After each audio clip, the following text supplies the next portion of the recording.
Você já se pegou repetindo as mesmas decisões, mesmo sabendo que ela te prejudica? Talvez você pense, é só falta de força de vontade. Mas e se eu te dissesse que não é você quem está decidindo? Eu já venho dizendo aqui, na maioria das vezes, que as pessoas vivem no piloto automático. Elas pensam que estão escolhendo, mas estão apenas reagindo. Imagine que o seu cérebro ele é como um computador. Ele começa a ser programado lá na infância. E esses códigos mentais são padrões de pensamento que se formam com experiências, crenças e traumas. Mas por que eu continuo voltando para as mesmas emoções negativas, mesmo tentando mudar? Porque você não está mudando o padrão, você só está tentando suprir o sintoma. Pensar diferente exige mais do que positividade, exige uma estruturação profunda. E o primeiro passo é identificar os gatilhos. Comece anotando situações que despertam as mesmas reações em você. Daí você se pergunta, onde foi que eu aprendi que eu precisava reagir assim? Isso ativa o pensamento crítico, algo que quebra o piloto automático. Talvez você foi ensinado que controlar a mente é ter disciplina, foco e resistência mental. Por que eu falho tanto se eu estou tentando me controlar? Porque controle não é força, é compreensão. Você não vence um padrão pela força, mas pela observação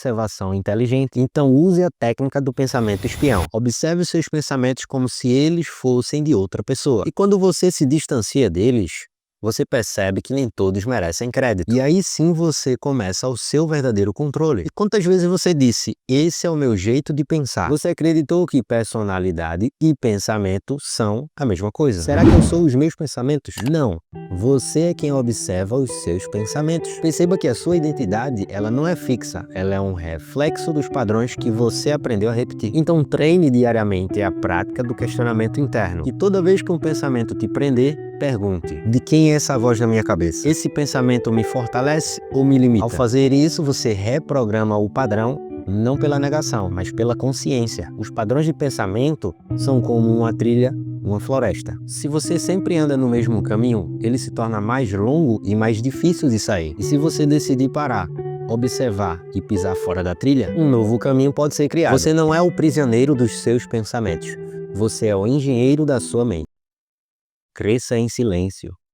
Entenda a importância de se calar. A gente vive num tempo onde tudo é compartilhado. Conquistas, planos, dores, sonhos. A cada passo que as pessoas dão, as pessoas sentem quase uma obrigação de mostrar para o mundo. Mas por que sentimos essa obrigação de falar tanto sobre o que a gente está fazendo? Porque o reconhecimento externo parece mais importante do que a transformação interna. É o ego pedindo aplausos antes mesmo da mudança se consolidar. Falar demais nos expõe. E tudo que é exposto antes da hora corre o risco de ser destruído pela dúvida dos outros, ou pior, pela nossa insegurança ativada através dos olhares alheios. Você já sentiu que depois de contar os seus planos, algo deu errado? Isso acontece porque o inconsciente já interpreta a fala como uma entrega já realizada. Você perde energia psíquica ao se antecipar verbalmente e não age com a mesma força que você agiria em silêncio. Existe um prazer narcísico em ser visto como alguém em evolução, mas esse prazer ele é uma armadilha. Será que você quer mesmo crescer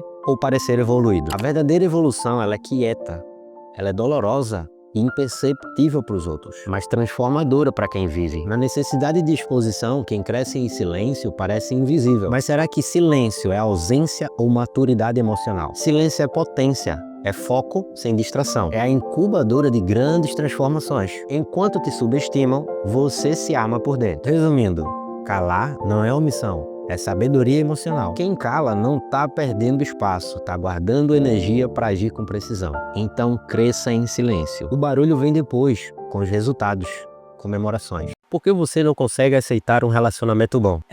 Tem gente que tem medo de ser amado de verdade. Mas por que será que você não consegue aceitar um relacionamento bom? Você diz que quer alguém que te ame, que te respeite, que seja presente. E aí, aparece. Mas em vez de se entregar, você se sabota, se afasta, procura defeito, sente incômodo onde deveria sentir paz. Mas por que um relacionamento bom parece entediante ou sufocante? Por que eu perco o interesse quando alguém me trata bem? Porque o seu sistema emocional foi treinado no caos. Crescer cercado por relações instáveis cria um padrão. Confundir adrenalina com o amor. A cura começa ao reconhecer isso e se permitir reeducar o seu emocional. Você diz que quer reciprocidade, mas quando ela chega, você questiona. Será que é verdadeiro? Será que tem segundas intenções? Porque eu não confio quando alguém é gentil demais comigo. Será que é amor Ou será que é uma armadilha? Se você cresceu tendo que desconfiar para sobreviver emocionalmente, a bondade sem cobrança ativa um alerta. Parece bom demais para ser verdade. Mas só que o problema não está no outro.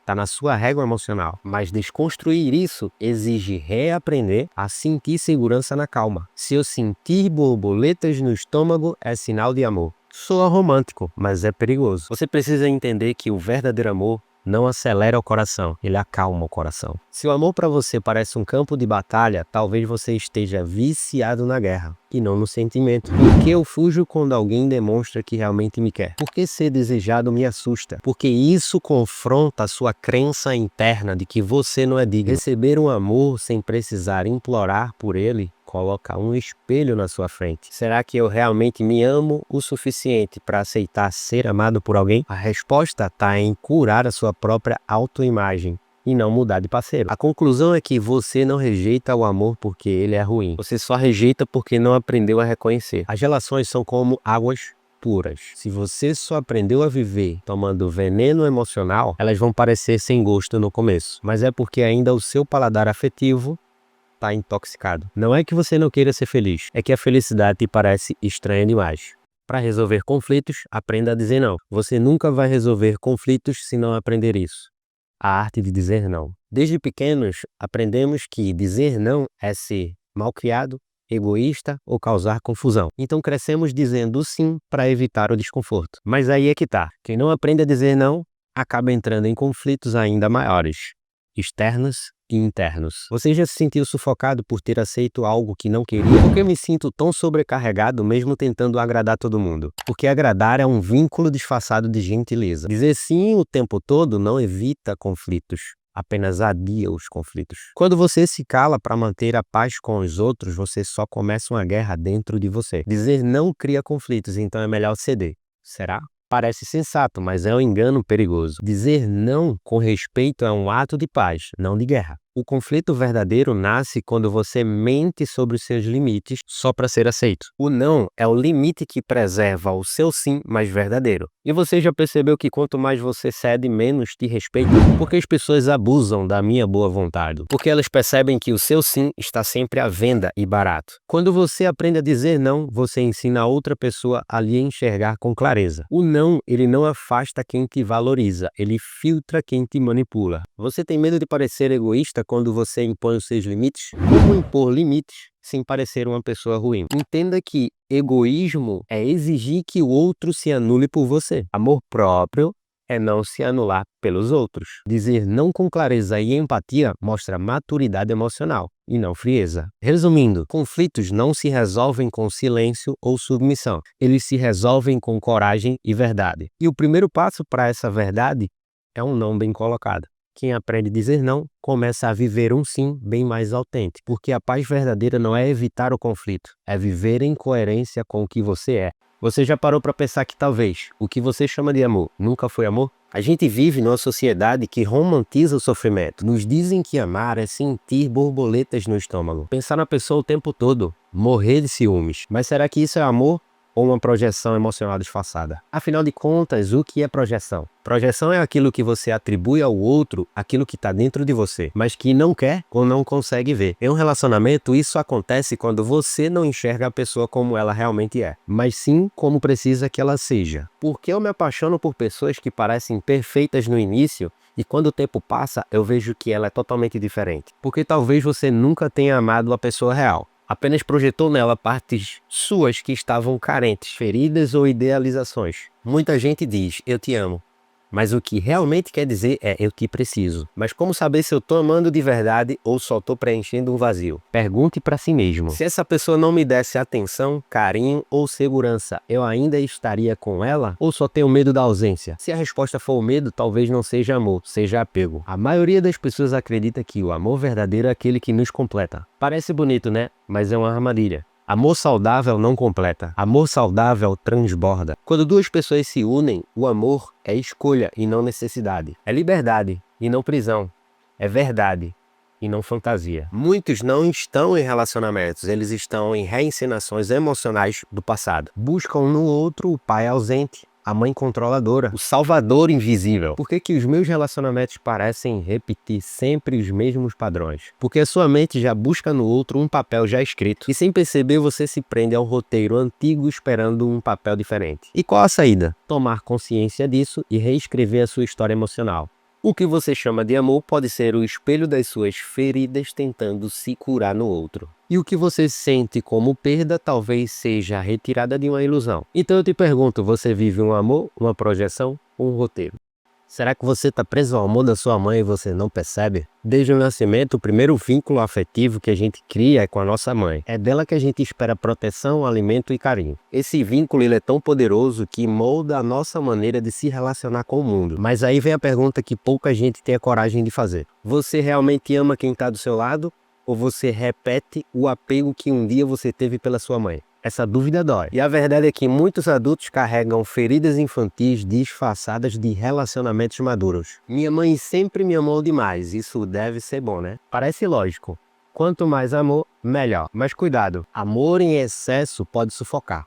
E mais, pode transformar você num adulto inseguro, dependente e emocionalmente bloqueado. Por que você se sente tão culpado quando se afasta da sua mãe, mesmo sendo adulto? Porque a dependência emocional foi mascarada como um afeto. Ao invés de liberdade, você recebeu um amor que exigia retorno. Isso pode ter gerado culpa por crescer e medo de romper. Então reconheça o tipo de amor que você recebeu. Se for um amor que te fez crescer, ótimo. Se for um amor que te prendeu, tá na hora de você reconfigurar aquilo que você chama de respeito para liberdade com confiança. E você já percebeu que muitos dos seus conflitos amorosos parecem repetições da sua própria infância? Porque você atrai pessoas que te ignoram ou que te tratam como criança. Porque inconscientemente você está tentando reviver e consertar o amor que você não viveu como gostaria. O pior de tudo é, você está tentando manter a sensação de estar sendo cuidado, como sua mãe fazia, mesmo que isso sufoque hoje. Então traga a consciência, entenda que o amor adulto